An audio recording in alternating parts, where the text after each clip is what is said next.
And we're live. Welcome back, everybody, to Behind the Tool Belt, episode 215. Today, we have another special guest. Stay tuned. We will be back after our short intro from our sponsors.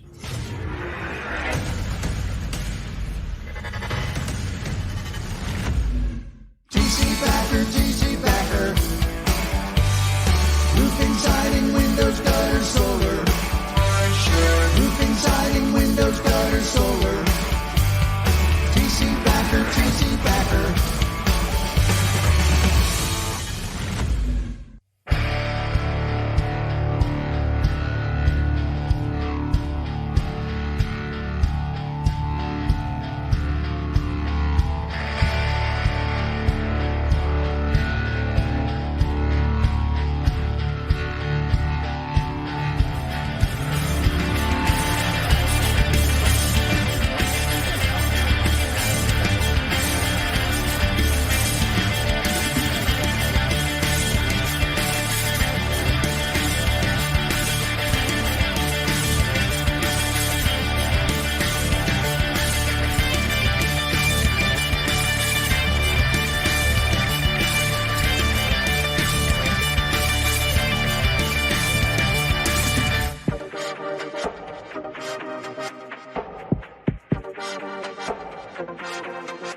Is your lead flow down? Whether you're a company owner, office staff, salesperson, or installer, you're a roofing rock star. We help you get more leads with custom SEO, Google Ads, and a pro website.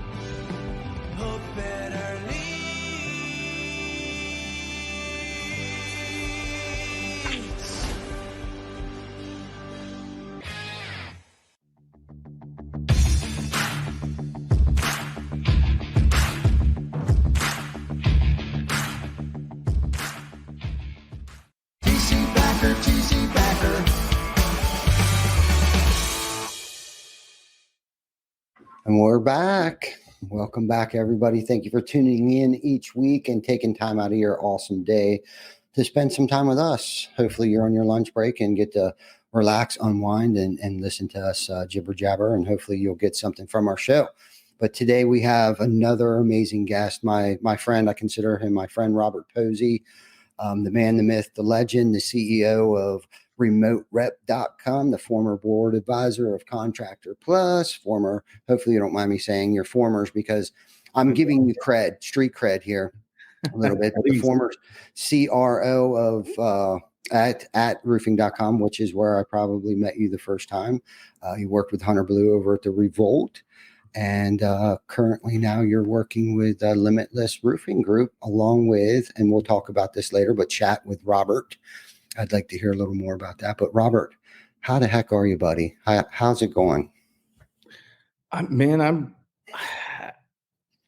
I'm phenomenal, and also dealing with probably all of the same stuff that other business owners are dealing with. Love that.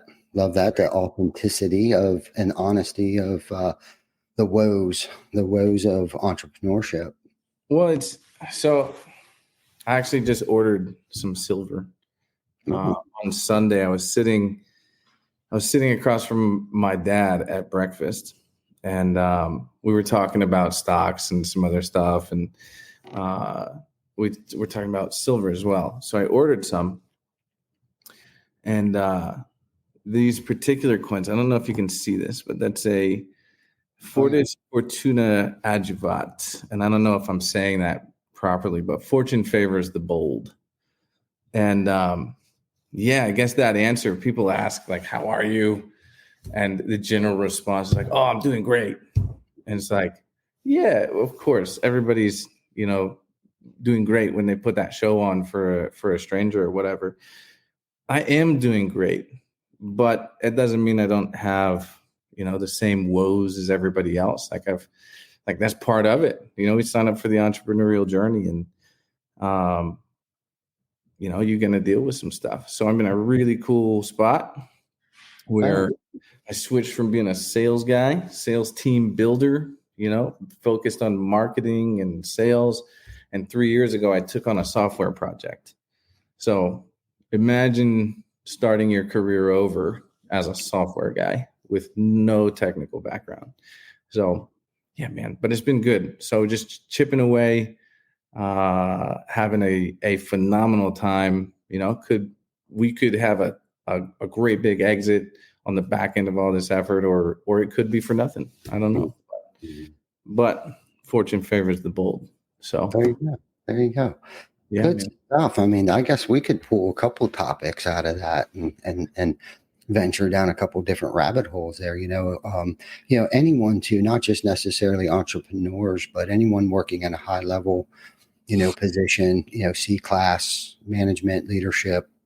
I think we all suffer from whatever. I mean, it could be insecurity, overwhelmment, stress. Stress is typically the pressure that we put on ourselves most of the time, and that's a pretty good topic too at times. But the pressures that we put on ourselves of being and putting ourselves. This is the thing I try to remember too. Like I put myself in this situation, right? Yeah.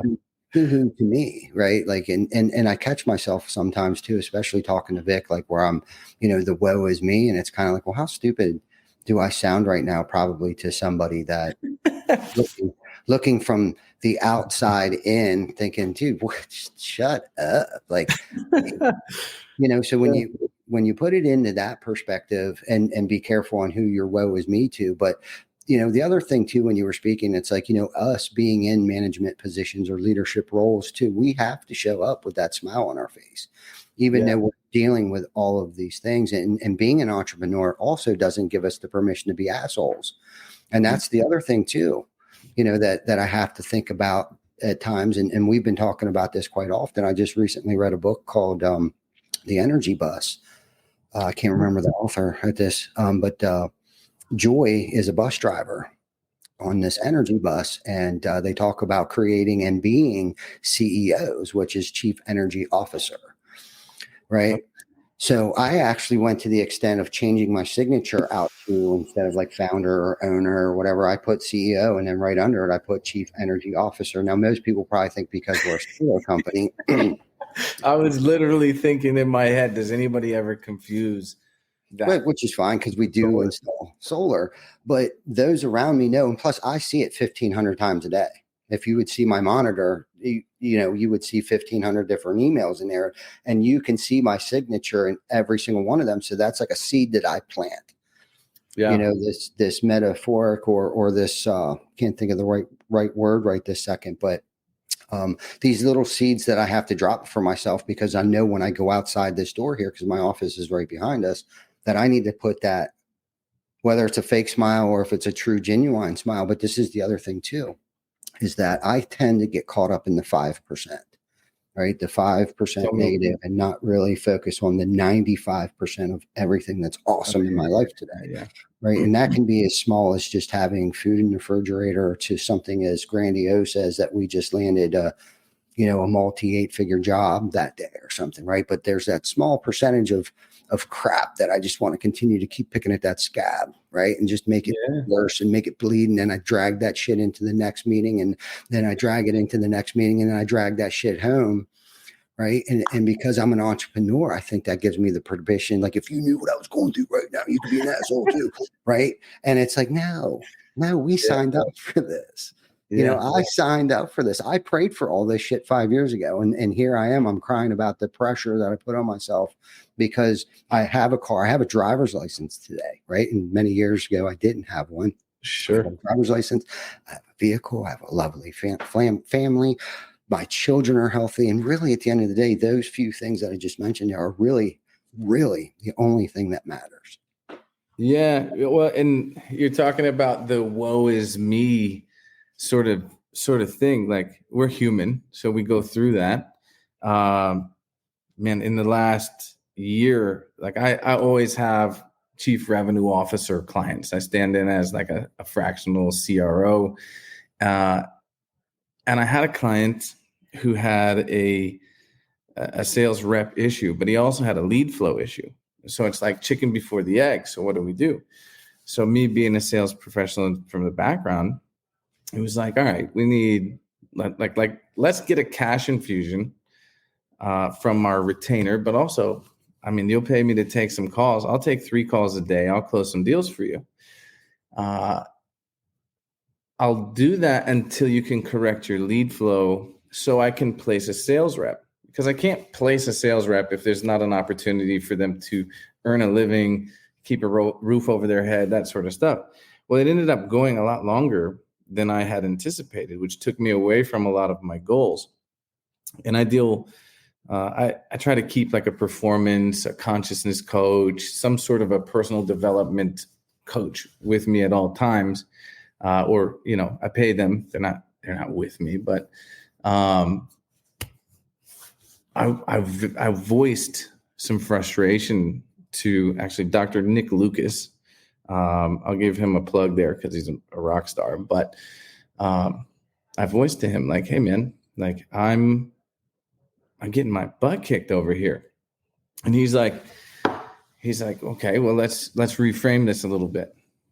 And he asked me, he's like, okay, do you need the client to move you closer to your goals? Yes. Okay. In order to get the client, did you have to agree to take some sales calls? Yes. So does taking sales calls move you closer to your goal? Yes. Okay. So if taking the sales calls is uncomfortable but moves you closer to your goal, is it worth taking the sales calls? Yes. Okay. So what are you complaining about? And it was like, God, are you kidding me? Mm-hmm. So simple.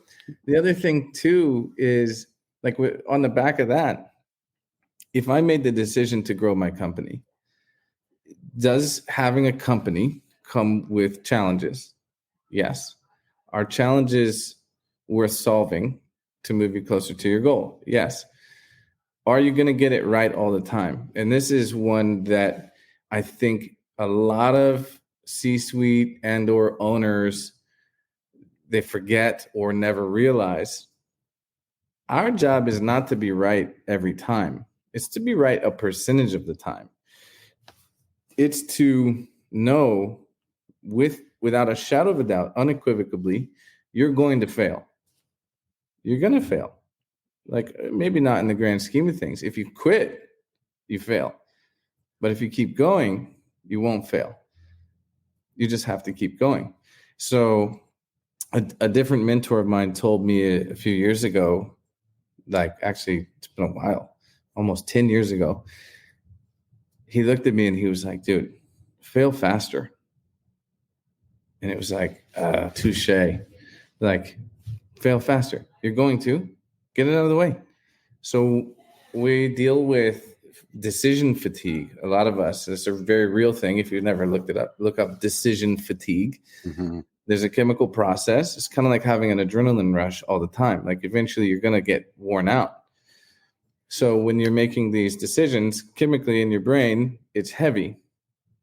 So if I am worried, am I going to fail or am I going to succeed? Which one's the best course of action to prevent me from failing? You get into this battle that it weighs a lot on you.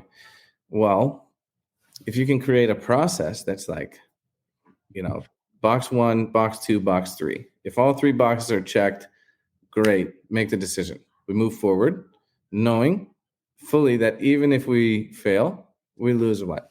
30 days, 90 days, you know, pay attention to what it looks like to succeed versus not to succeed. Take the wins, keep those, get rid of the things you didn't win and keep moving, but fail faster.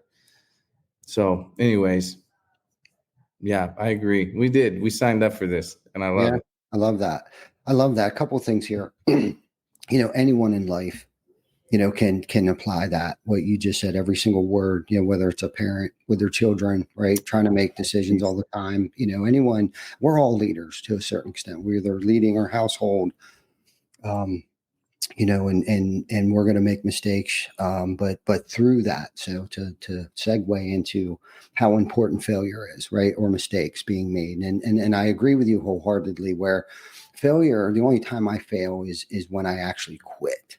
Mm-hmm. Right. Like if I quit, now there are some things that I need to pivot and deviate,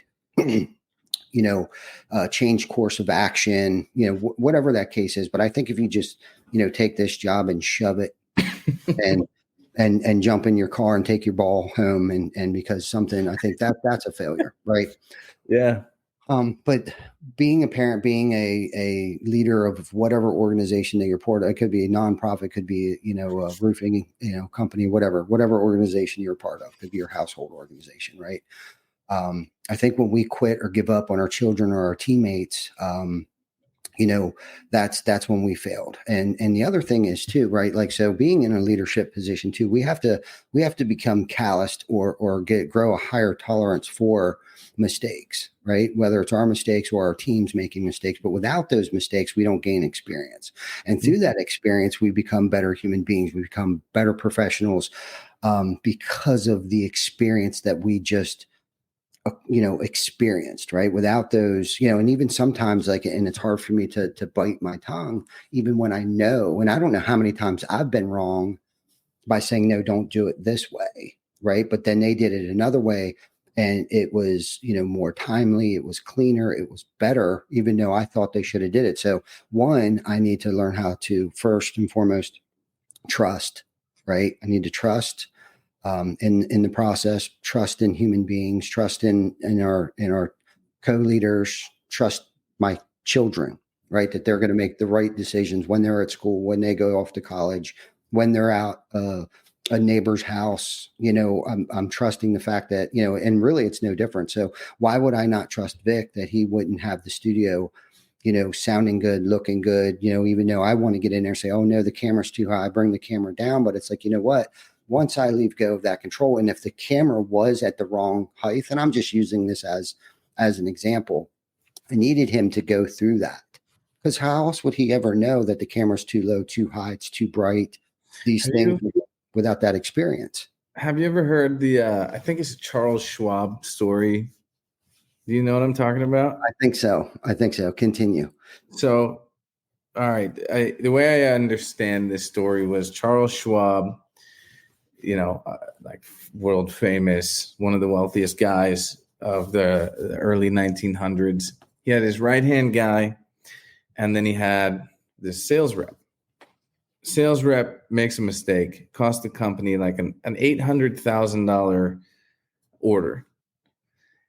And at the time, $800,000 is probably, I don't know what, $10 million today. I have no idea what that translates to, but a bunch, right?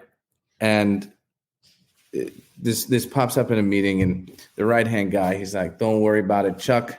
I'll fire him right now. And Charles is like, stop. Please do not fire him. And he's like, why not? Well, I just spent $800,000 educating him. Love that. Right? Love that. Exactly. You will gain no better experience. I mean, because how are you supposed to gain experience without failure or trying or allowing fear to hold you back because of fear of failure? Well, so there's two words, like these are kind of forming into my words for kind of the last quarter of 2023. And then now they've carried over into the first quarter of 2024. Two words, awareness and clarity. Like, I want to say it. I wish I knew the words to say for somebody to like sit down, if you're listening, like look me in my eyes and hear me when I say awareness and clarity. It's not meant to be a passive, like, oh yeah, cool, I'll be more aware. Like, oh yeah, I should work on my clarity. No, you should work on your clarity.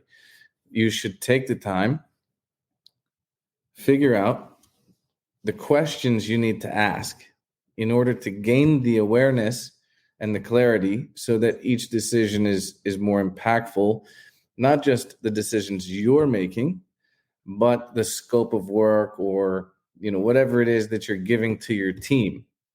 So it's pretty easy if you break it down. Like, I'll give you really simple interrogative questions: who, what, when, where, why, how much, right? These questions are a really great place to start. So whatever the topic, studio. Okay. Who? Me? Let me ask, am I the best person based on my previous experience to get that set up right? If it was me, no, I'm not. So I have a bit of awareness now. All right. Now, if I were to communicate, if I were to find the right person, how would I communicate with them what I wanted? Right? All of this is just question.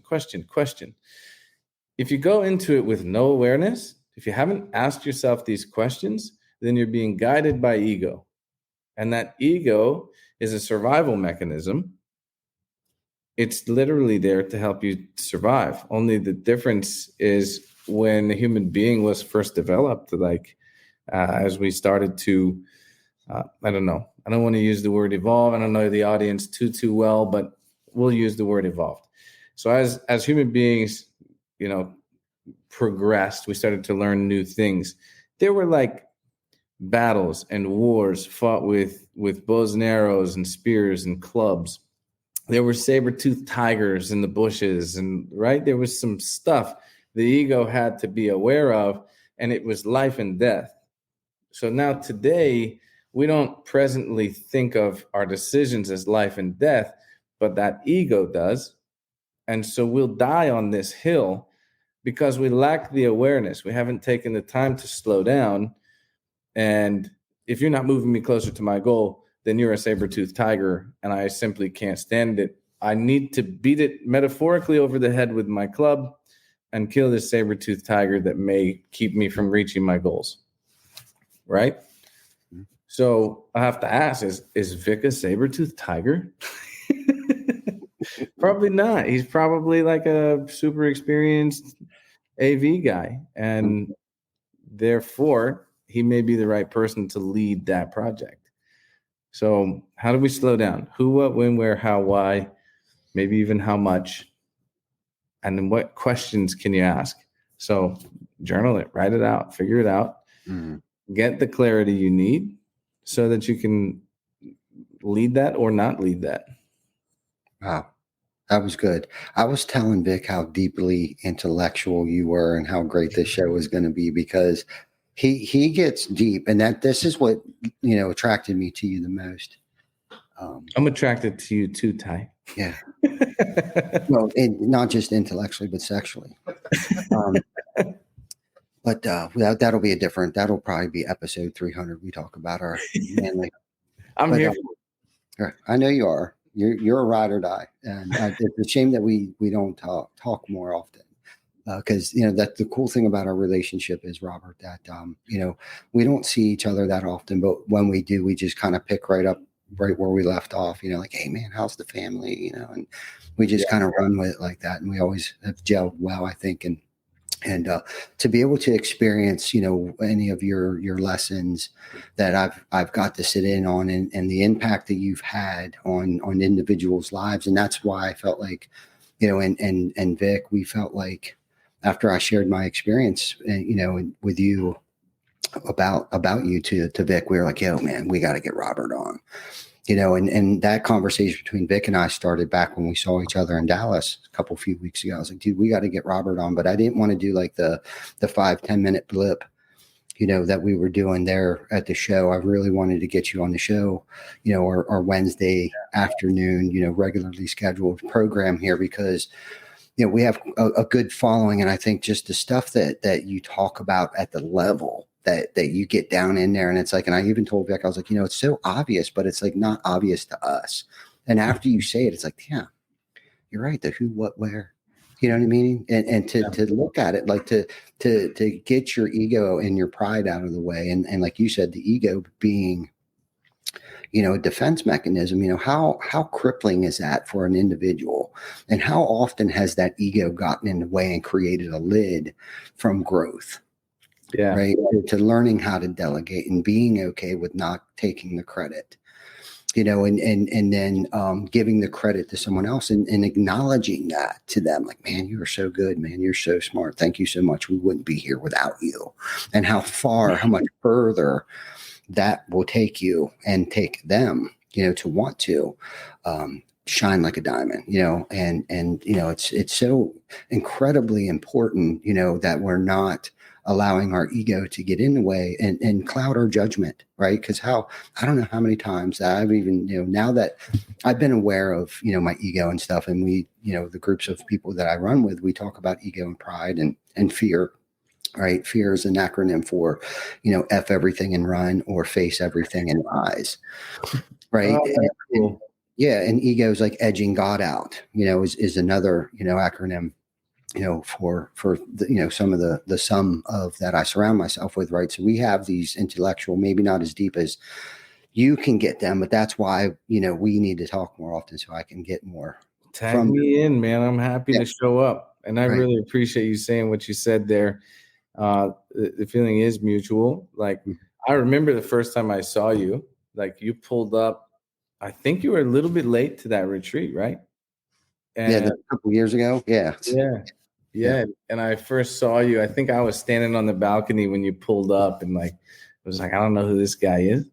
I have to say, like, there was a presence, because I kind of knew by reputation who you were. Like, I was a little bit intimidated, like, frankly, like, I wasn't sure who this guy was. And turns out, like, Ty's one of the coolest human beings on the planet. So the feeling's mutual, man. And I'm grateful to be here. Yeah. I'm just average Joe. Joe the roofer.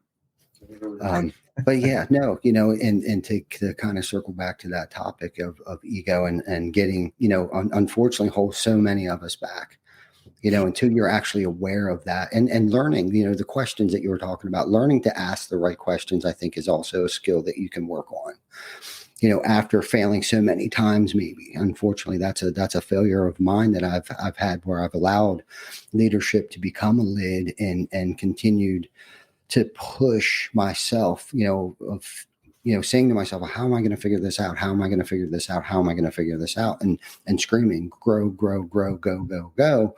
And I'm pointing the finger, right? But not even identifying that I have three more pointing back at me. Like, I'm the problem. And it's like, you know what? I need to stop looking at how am I going to do this, but who are we going to get to do There's this? so many people that can talk about this sort of stuff and they say it, but in practice, again, another question or a quote, a framework. It's little frameworks that you can insert and decide. Decision is like, you can't get to the next step if a decision isn't made. So decide to follow the framework. If I own the business, I didn't see Larry Yatch give his talk. You may have seen it. I wasn't there in Utah for that retreat, but Larry Yatch apparently gave a talk. And the way I understand it was he spoke about to have and to hold. And the way it was given to me was that who has the responsibility? It's always me. Especially I'm the business owner, it's always me, period. Who holds the responsibility? Whoever the teammate or family member or whatever, I give that responsibility. So whether it's in the household, like, I've been assigned, patriarchal or I'm the man of the house or whatever. I want to keep a clean, organized house. I want to define that a little bit, right? If the dishes are backed up and they're stacked up in the sink, and it was my son's day that day to do the dishes, but the dishes are backed up in the sink. Who has that responsibility? It's still me, because I'm the leader of the household.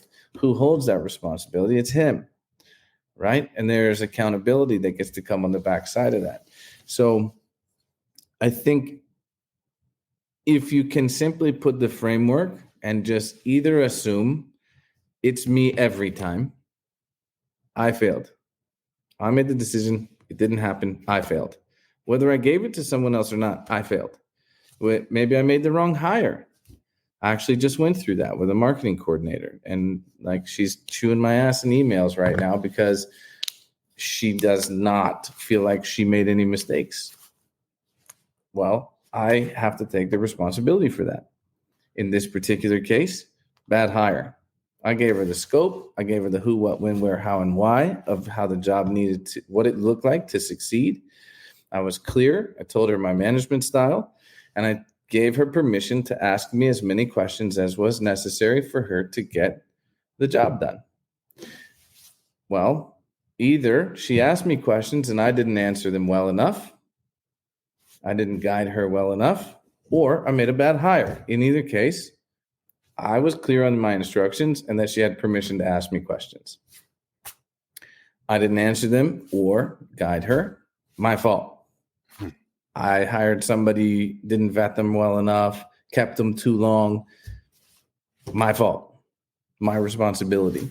So I don't even know if you need to call it fault, because I think fault implies wrongdoing or something along those lines. It's just a matter of responsibility.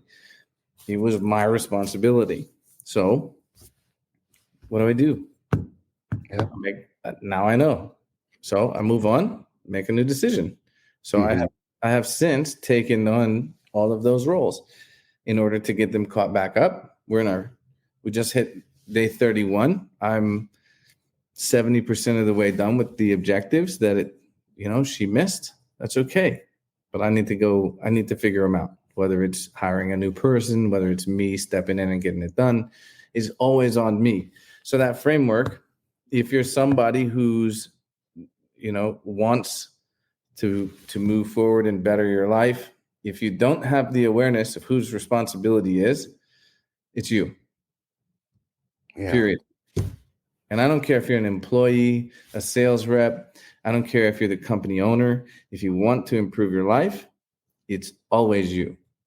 No matter what stage you're in, if you're involved, it's your responsibility. Period. I love that. Love that. That was good. There was a couple of things I was thinking about when you were talking, to be able to own that responsibility, right? To have shoulders broad enough to say, and to admit, and you don't have to loudly or vocalize to everybody in the room that, this is my fault, but just owning it, that, it was my judgment call to hire this individual. It was my responsibility to articulate that message well enough to them. And maybe I did a piss poor job, or maybe they're just incompetent, right? Yeah. Either case, I need to own every bit of that, because as leaders, right, we have to take the blame and give others the credit, right? Unfortunately, being in the positions that we're in, and that could be anything that we're leading.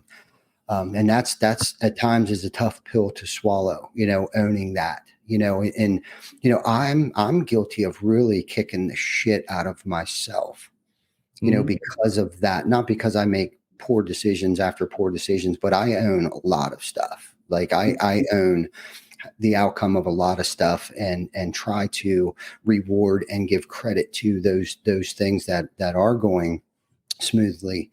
But identifying that, going back to the three fingers pointing back to me, you know what I mean? This is a learning experience too. This was something else I was thinking about, like how much you've learned through this process, right? Like right now you're kind of like, God, what, I don't have time. We're at day 31, but like, okay, so let's unpack that for a minute. You know what I mean? What have you learned thus far? Because through this 31-day journey, let's unpack that a little bit. Yeah. Okay. Let's unpack that a little bit. Let's see. So a lot of it comes down to processes. So these objectives that this marketing coordinator was meant to help me with, they were big objectives when I started to write out the scope doc. And I've got get on ChatGPT and ask it for a template to create a quarterly scope. It'll do it. And then you can ask ChatGPT to help me write a template for my SOPs. So I had all of that built out, and I built my scope doc. It includes Whose responsibility is it? What technology is necessary? What's the budget for each scope or each project, or OKR, objectives, and key results? All of this stuff was outlined. So that was the first time that I really had to dive into that, or wanted to dive into that for my own company. I thought we did a great job. Interviewed well. And what I think I zoomed in too far, because these objectives were marketing objectives. I'm a sales guy. I'm currently handling all the interactions with the developers, trying to get them my vision. So marketing was like, man, I don't ever claim to be like the greatest marketer in the world. A lot of that's fear-based, because I think a lot of marketing is like waving a flag, like, hey, I'm here, I exist, look at me, in its simplest form. There's more to it than that. But I knew that if I hired somebody else to control it and said, here's what I need, here's the objectives, and let them just do it, it would help me remove some of that fear. So that gave me some awareness, like, why am I handing this off? When she didn't get it done, that's when it was like, I have no choice. Like, let's get it done. And I know that I'm fast enough. Like, I'm a pretty versatile dude. I moved through a computer very quickly. And so I just started, go. And we ended up, our software platform took our first sale without my interaction, completely independent of me, took our first sale this past Sunday, which, I mean, it was a $299 sale. It's such small potatoes. But what I realized is I've been a sales team guy, which means I'm on a phone or on a Zoom in order to close transactions. I've now created a money box, an infinite money machine that, as long as I get enough people to it, they'll pay and I don't have to do anything. And it was like, wow, leveled up on Sunday at breakfast with my dad. The craziest story is I bought these coins to say fortune favors the bold on them. Literally, the payment went out, and then my watch notification came in, new payment, $299. And it was like, what? Amazing. We can get into like closed doors and open windows and how that type of thing happens to me a lot. Mm-hmm. But going back to your question, I dove in. I got nitty gritty on what each objective is. And I come to realize, like, cold email is one. Let's just open up the hatch a little bit. So cold email was one of our objectives. Organic social media, one of the objectives. Get the website done. It's done. So that's 20% of the way there. And there's a couple others, but those three things right there were the ones that kind of had me the most worried. Well, I realized if somebody would interview me once a week and let me speak on one topic to them, and they just ask me questions, I can take that, turn it into templates, or take the audio and the video, process that. I can take the transcript, run it through Grammarly. It'll edit everything for me, or run it through ChatGPT and just say, hey, correct the typos. It'll fix the transcript. Then I take those and we turn them into, like a post a day, 5 posts, long form, short form, and I guess middle of the road, whatever that is. And then I put that into a social media planner that's going to push it out. The only thing I can't hand off is interviewing me. That's it. That was the only thing. Everything else was like, I could use, I use a tool called Scribe. I go through, I do it one time. Scribe captures everything. I hand it to a VA and I say, hey, I want you to try this. Do it for a week. And before you push go, let's review it together. Done. Organic social's done. It took me an extra hour or two to really just sit down and do it. And what I guess being able to zoom out, look at it for what it is, realize, oh, wait, I don't need to pay a full-time marketing coordinator to run that aspect of my business. Save me a bunch of money, save me a bunch of time, a bunch of hiring headaches and that sort of stuff. So we get to move forward. So I think having an awareness of the problem and not deflecting or hiding that fear. What did you call it? F everything and run. F everything. or face everything and rise. Right. So that was the difference. Yeah. When hiring that person was me trying to avoid, and having to fire that person forced me to face it. Mm-hmm. That was when we started this, that was the thing I was talking about, where like I'm dealing with normal business owner stuff. Yeah. So that's what I mean. It's also good because while I'm facing it, I'm also figuring out all the cool ways to solve it. Well, and that's kind of why I want to unpack that a little bit, because that kind of, interweaves into our whole entire conversation here, right? Whether it's the ego, whether it's the fear, whether it's the owning it, the responsibility of success of a project, success over my life, whatever the case might be. So that's why I said, well, let's unpack that a little bit and get a little intellectual with what you may be able to identify right now. It's like, okay, well, I've mastered my product.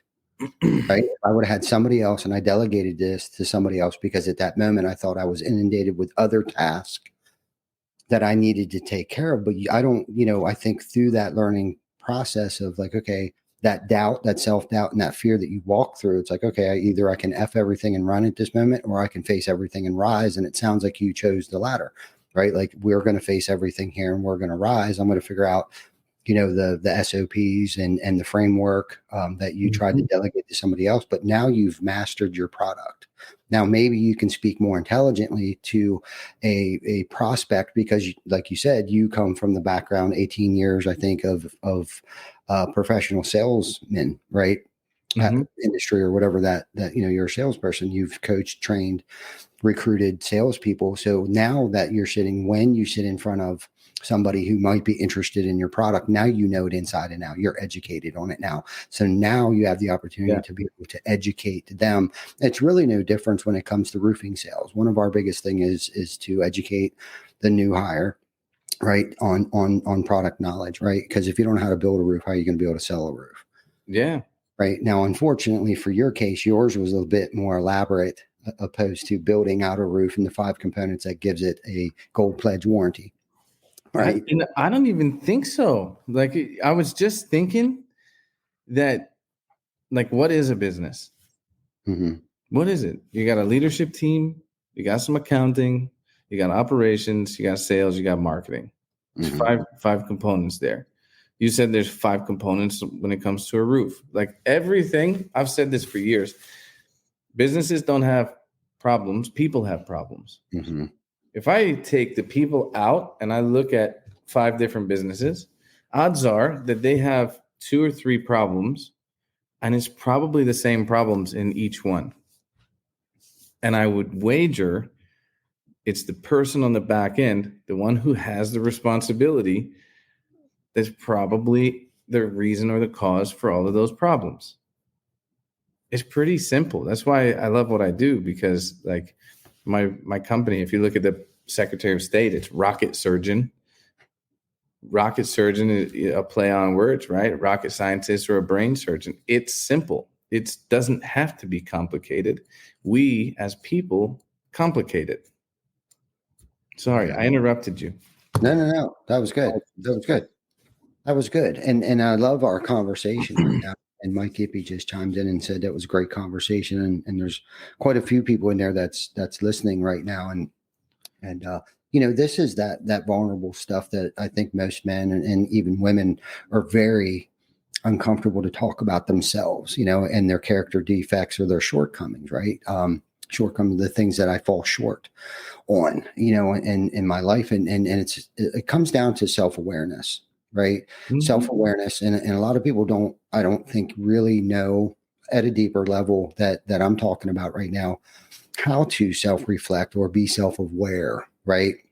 And one of our things that we're doing as a company and as personally. I've shared my thought about the New Year's resolution, right? Like most people want to add things, pile on new goals on top of those goals that we didn't even accomplish the year before, right? And then that becomes a broken promise, and then that affects my self-esteem, right? Because that's where low self-esteem comes from, on many different facets, maybe not all facets, but due to the broken promises I made to myself, it gives me low self-esteem, right? At least for me. So what are we going to remove? Right. What are we going to remove this year? Like, instead of piling a bunch of shit on there, what people, places, things, and situations am I going to remove in my personal life? And Vic, hopefully you're not tired of hearing this conversation, because he's the one I bounce these crazy ideas off of, and so then we can make room. Right. So, because when I'm distracted by all of these time sucking things, all of these resource sucking things, all of these energy sucking things, and all these financial sucking things, I'm distracted now. Right. Like, now I'm not even enjoying myself because I'm doing a bunch of things that cost me money. It's taking my energy. It's giving me low self-esteem because I'm filled with anxiety because I feel like I need to be over here. Okay. Well, what are those things, and what can I delegate to? How can I, who's responsible enough? Am I going to be responsible enough to learn how to delegate and find that people, place, or thing that I can delegate this to, and let go of certain things, right? And whatever I'm letting go of may actually end up improving somebody else's life, right? Like, give them a career opportunity to open up to make more money, or give them more responsibility to feel more part of. And here I'm hoarding all this shit that's just making me miserable right now. Yeah. You know what I mean? But going back to what you were saying there, it is your responsibility if you didn't make a correct decision, and you need to have that uncomfortable conversation, because that's a whole different topic there with this individual that you had to let go. Because sometimes I think, because the fear kicks in again of conflict, that uncomfortable conversation that I need to have with this individual, that basically tell them the nicest, kindest way I possibly can is that you suck at your job and you are now dismissed. Right. So how do we sugarcoat that? And that's a whole nother topic on how to speak to people in a way that you can say what you mean without being mean when you say it. So, all right. I have thoughts. I've got a bunch of thoughts here. I don't believe that for 1 minute. So let's talk about for just a second. Let me ask you this. Does Vic have the ability to search something and put something on the screen, or can I? Yeah, I think so. Yeah. So if you look up on Google Images, emotional frequency chart. Yeah. Okay. Hold on 1 second. This is a really cool chart, and I want to go to habits, anxiety, esteem, and self-discipline. So one of the let me. Yeah, what was it again? Give it to us what it was. Emotional frequency chart. Okay. Now you can use this. There's a handful of ways to use this, but let me preface by saying I am not Andy Frisella. I've never completed 75 hard. I thought about it a couple times. I did do two big challenges in the last couple of years.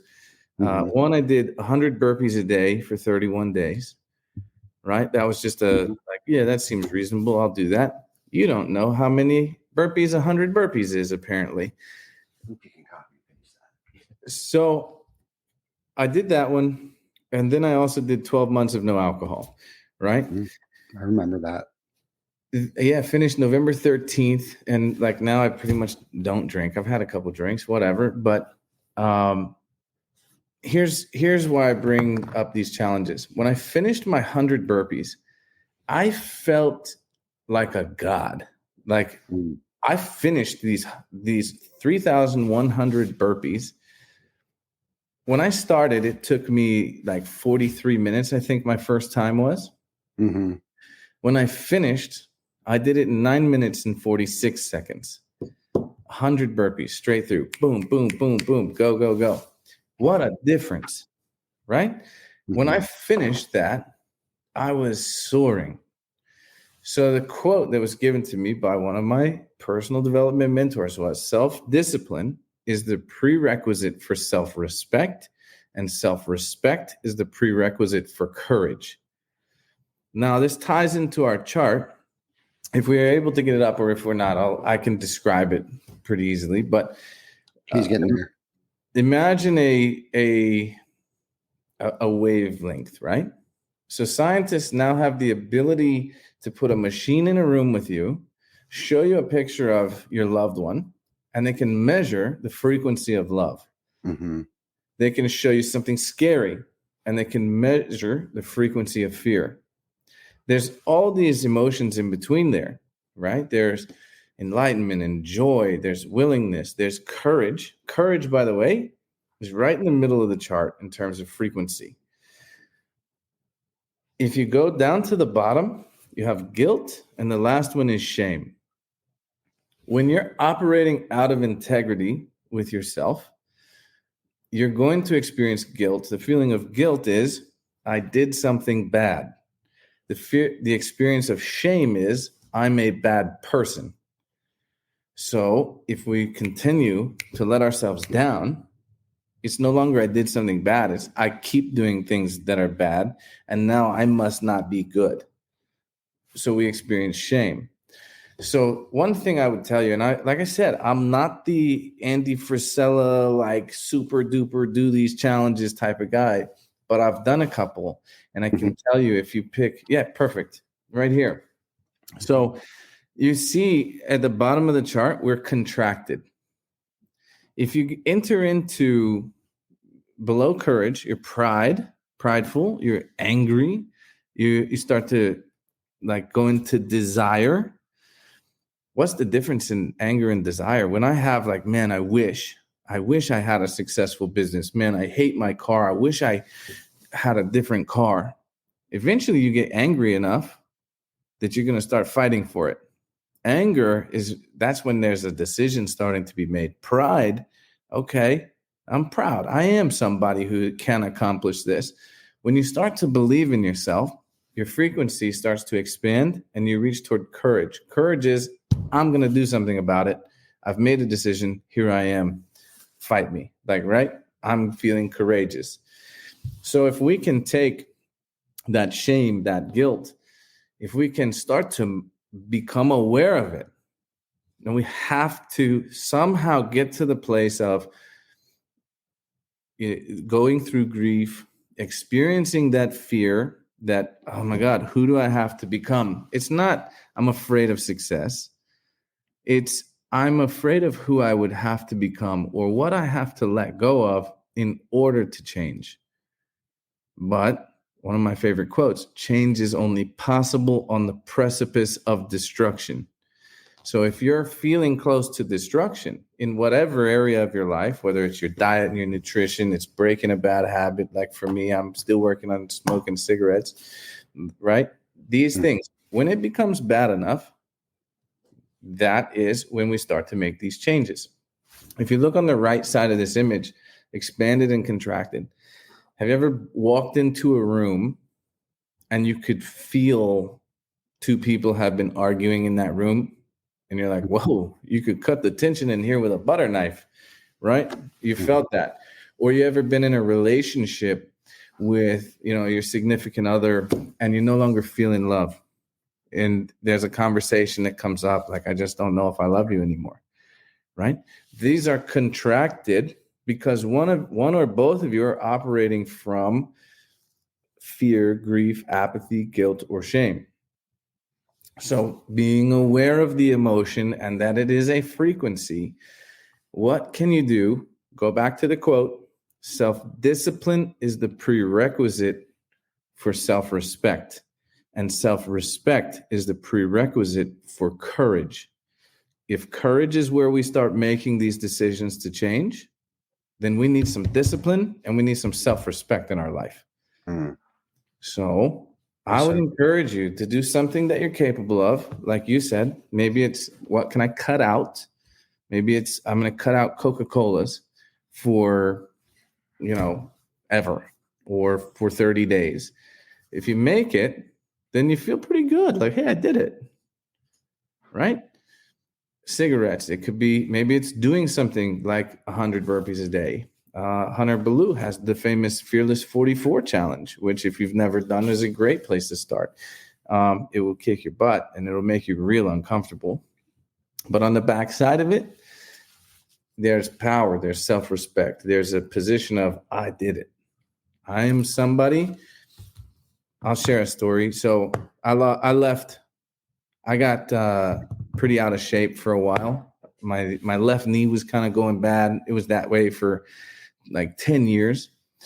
Found knees over toes guy on YouTube. And I rehabbed my own knee, doing things that I had been told were wrong my whole life. So I rehabbed it. And I got to a place where it's like, I'm going to run. I'm going to do some running.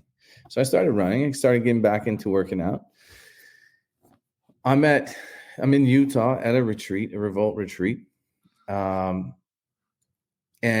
Graham Desert comes on. He did a Murph 365 days in a row.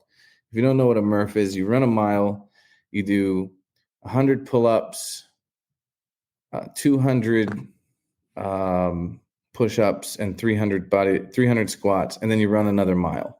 Named for Lieutenant Michael Murphy, the Navy SEAL from the movie Lone Survivor. So I wasn't ready to do that, but there was a bunch of guys doing these Murphs. And Graham's like, hey, man, just come. Like, you're going to be able to finish. It might suck and you might hate it. You might throw up, but you're going to finish. And nobody's going to leave you behind, because the whole idea behind this is no man left behind. So I go, I commit. It took me like 59 minutes, which a good time, the records are like in the 30s, like 33 something, I think is the record. They say if you can do it in under an hour, like good, you made it.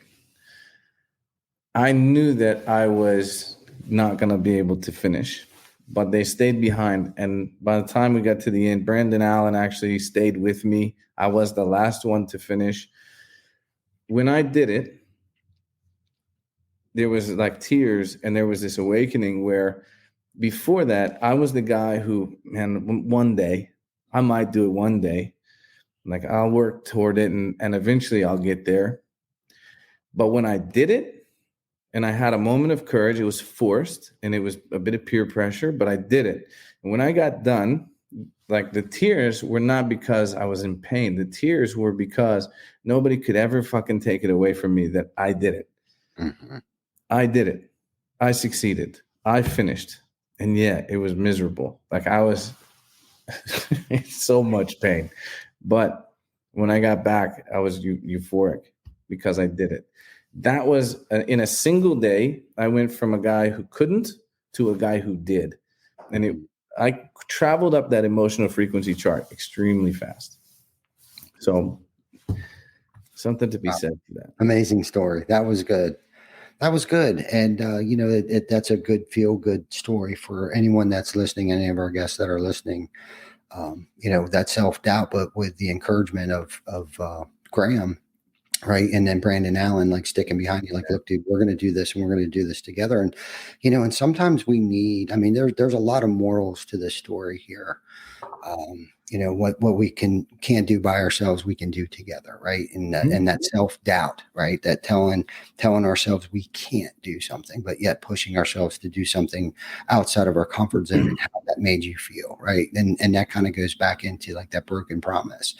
Like, if you wouldn't have completed it, think about how devastated you would have felt, in a negative way, but you chose to push through it and actually came in under, the 60-minute mark, which in itself is pretty amazing. Cause I'm sitting here thinking of, to run a mile, do 200 push-ups, 300 sit-ups, and run another mile. Pull-ups, push-ups, then squats. Yeah. It was miserable. Yeah. And then for Graham to do it 365 times, like that, You know why he did it though, right? Have you met Graham? I don't remember. Yeah, I know him through social commerce, but I don't know if I've ever actually physically met him. He said he felt like he was lacking discipline in his life, so he did it. And if you ever see Graham, like dude's a tank. Oh yeah, he is an absolute like I mean, he looks. I don't think he started that way though. Like he earned that, you know. Yeah. So I think it's the little things. You ever seen the Admiral who talks about making your bed every day? Oh yeah, yeah. I think I read it. I've not read the book, but even that, just make your bed every day. If you're feeling low and you're not sure what to do, just make your bed every day. Right. You know, start with something. Earn a little of that self-respect. Then keep going. We call them stacking wins. You know, and making your bed would definitely be a little win. It's not the victory, but you know, you stack enough wins, you'll end up at the finish line. Yeah, for sure. Yeah. Just baby steps. So we're at our hour mark here, I think. Such a great conversation, man. Thank you for coming on. I mean, it's just this was definitely one to put in the books as one of the top 10 episodes. Yeah, I appreciate that. And we didn't even get to talk about burglary and grand larceny. No, not at all. Not at all. No, but again, we can bring that up in the episode 300. Yes, when we talk about the fear and loathing. Yeah, let's do it fireside. Yeah, there you go. No, always great to see you, dude. Our conversations are always along the lines of this somehow, and that's why I was really looking forward, maybe even a little bit nervous. I don't know why, to have you come on the show, just because I was hoping that I could keep up with your intellectualness. But I've come to be able to follow where you're at, you know, and what you're putting down. I can usually pick up pretty quickly. And like I told Vic, man, like I know you were going to just drop golden coins all over the place for us to pick up today. Yeah. And I know, you know, that selfishly, but more importantly, those that are viewing and watching and listening. And I guess I'll plug the show here real quick. Don't forget to like, love, subscribe to, you know, YouTube, Apple and Google Play, and hit us back on the replay and review us, because of good content like this. This is about you guys, nothing about us. And that's why we brought Robert on, man, for you guys, not for us, about how hip, slick, and cool we might look doing a podcast, but more so the content that you guys are going to retract from listening and watching us. So hopefully you guys got as much out of this as I did selfishly. I don't have to pay for therapy because I know Robert Posey. Ty, man, thank you for having me. I really, really appreciate the opportunity to be here. And yeah, man. Right on. You too, brother. We'll catch up soon. So thank you everyone for tuning in. We will see you next week for episode 216. I believe it's Ammon that will be on the show next week. One of your friends, Ammon. We got Ammon. Tell Ammon I said hello. I will, brother. You have a great day. Thank you guys. We'll see you next week.